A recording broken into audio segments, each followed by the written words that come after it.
حضرت محدث ابن جوزی نے لکھا ہے کہ حضرت حبیب اجمی ایک بزرگ تھے، ان کے پاس ایک شخص اکثر آتا تھا، بڑا مالدار تھا، ایک ہی بیٹی تھی، وہ بھی ٹانگوں سے معذور تھی۔ تو آپ اکثر اس کو کہتے ہیں کہ تو توبہ کر، اللہ کی بارگاہ میں رجوع کر۔ ایک وقت ایسا آتا ہے کہ پھر انسان کا جب کوئی اپنا نہیں رہتا پھر اسے مصلی یاد آتا ہے، لیکن اگر مصلی کی عادت بچپن سے پڑ جائے نا تو پھر ذرا آسان ہوتا ہے اللہ سے دل لگانا۔ وہ اکثر آپ اس کو کہتے ہیں کہ ٹھیک ہو جائے کہ تو بیٹی ہے، وہ بھی بیچاری معذور ہے، تو کہاں دولت لے جائے۔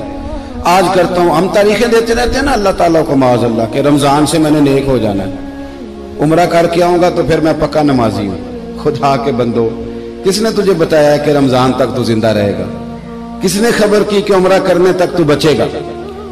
حضرت حبیب اجمی اس کو کہتے تو کہتا بڑی جلدی ٹھیک ہو جاؤں گا۔ ایک دن سویرے سویرے توبہ کرنے آ گیا۔ آپ نے فرمایا کیا ہوا؟ تو کہنے لگا حضرت جی کل ایک 15 سال کا نوجوان ملا ہے اور مجھے توبہ کرا گیا۔ مزہ ہی اس عمر میں اللہ اللہ کرنے کا، نبی کریم سے محبت بھی کرنی ہو تو یہی عمر ہے۔ عشق لگا سی کھیڈاں کھیڈ دینو تے پھر مینوں کھیڈاں بھول بھول گئیاں، کجل پایا سی میں یار دے ویکھنے نو، پھر او دی یاد وچ روندیاں ہی ڈول گئیاں۔ حیدر شاہ اس گلی کدے نہ رول دی پر ہن تے رول گئیاں۔ جن لوگوں نے ابو جہل کو قتل کیا تھا ان کی عمر بھی 15 سال تھی۔ ہم تو بڑے ہی نہیں نہ ہوتے ساری زندگی، نہ ہمیں کو بڑا ہونے دیتا ہے، ہم بڑے ہی نہیں ہوتے، یہ تو عمر ہے کچھ کل گزرنے کی۔ 15 سال کا نوجوان توبہ کرا گیا تو حضرت حبیب اجمی کہنے لگے وہ کیسے؟ کہنے لگا حضرت جی میں کل منڈی گیا تھا، مجھے کچھ سامان خریدنا تھا، تو بغداد کے بازار سے میں نے مچھلی خرید لی 10 کلو، باقی بھی سامان تب خود لے جا نہیں سکتا تھا۔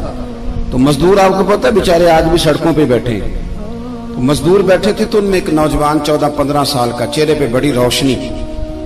میں نے اس کو کہا بیٹے مزدوری کرو گے؟ کہنے لگا حضور مزدوری بھی کرتا ہوں، پڑھائی بھی کرتا ہوں، اور جو اللہ کو منظور ہو اس کی عبادت بھی کرتا ہوں۔ میں نے اسے کہا کہ یہ میرا سامان ہے فلان جگہ پہنچانا ہے، کیا لوگے؟ کہنے لگا 3 دینار مزدوری۔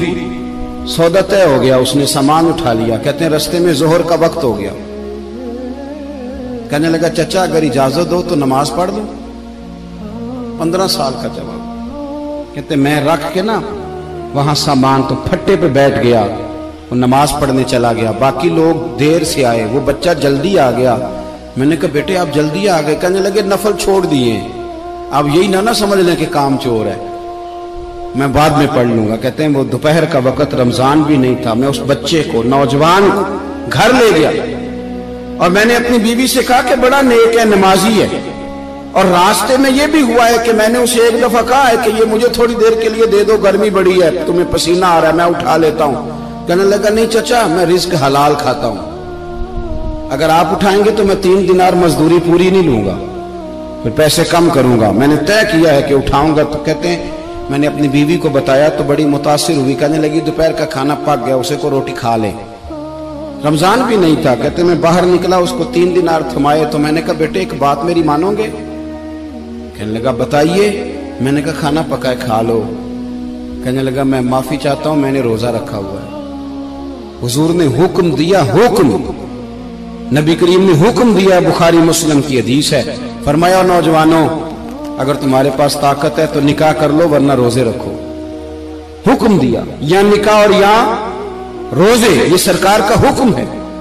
بھائی نفلی روزہ نفس کی قوتوں کو کچلتا ہے، انسان میں نورانیت اور روحانیت لاتا ہے۔ کہتے وہ کہنے لگا میں نے روزہ رکھا ہے، میں اور متاثر ہو گیا۔ میں نے کہا اب کیا کرو گے؟ کہیں اور جانا ہے؟ کہنے لگا نہیں، میں جس دن 3 دینار کما لیتا ہوں پھر میں مزید لالچ نہیں کرتا، باقی وقت یا قرآن مجید پڑھتا رہتا ہوں یا نبی پاک پہ درود شریف پڑھتا رہتا ہوں۔ آپ بتائیں؟ تو میں نے کہا کہ افطار میرے ساتھ کر لو۔ کہتے ہیں میں اسے مسجد چھوڑ آیا اور خود میں لوٹ آیا، افطار کے بعد میں اسے لایا، کھانا کھلایا، عشاء پڑھی، اس کا گھر دور تھا، میں نے ڈرائنگ روم کھول دیا، بیٹھک کھول دی، وہیں وہ سو گیا۔ میری 20 سال کی معذور بچی کبھی چل نہیں سکتی تھی، کوئی طبیب کوئی حکیم میں نے چھوڑا نہیں تھا اس کو دکھایا نہ ہو، ایک ہی بیٹی وہ بھی معذور پیدائشی۔ اس کے کمرے میں گئے، میاں بیوی اسے کھانا کھلا اور بتایا بیٹے ایک نوجوان ہے بڑا نیک ہے ہمارے گھر میں، آج بڑا پرہیزگار۔ پتہ ہے حضور نے کیا فرمایا؟ نبی کریم فرماتے ہیں جب نوجوان اٹھ کے تہجد پڑھتا ہے نا، نوجوان تو اللہ فرشتوں کے سامنے اس نوجوان پر فخر فرماتا ہے.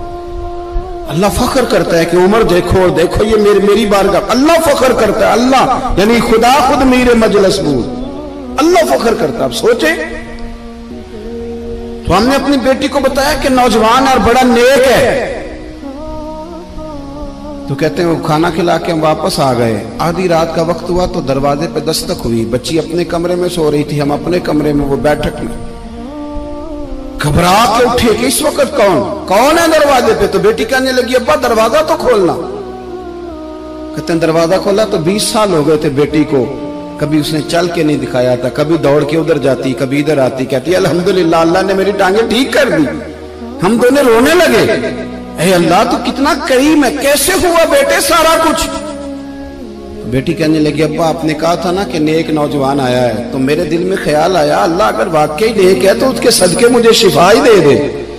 یا ایھا الذین آمنوا اتقوا اللہ وابتغوا الیہ الوسیلہ.